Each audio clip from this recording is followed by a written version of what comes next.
Guys, ito po nangyari sa aking unit. Nagtaob po. Nawalan po ng brake.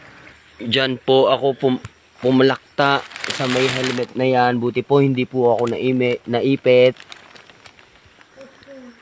Kung lumusong pa po ako doon, baka nahulog na po siya sa bangin. Pumutok po ang aking unahang gulong. Inuhulog ko po sa manhole para magsilbing preno. Salamat na lang po dyan sa batong malaki. Yan po ang nagligtas sa akin at sa unit at sa marami pang iba.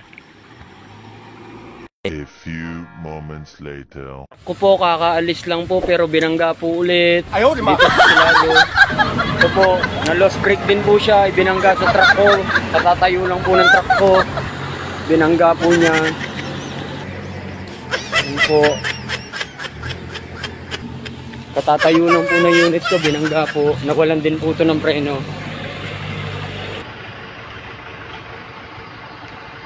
Pero kayo madadaanan yung ano? Yung sasakyan.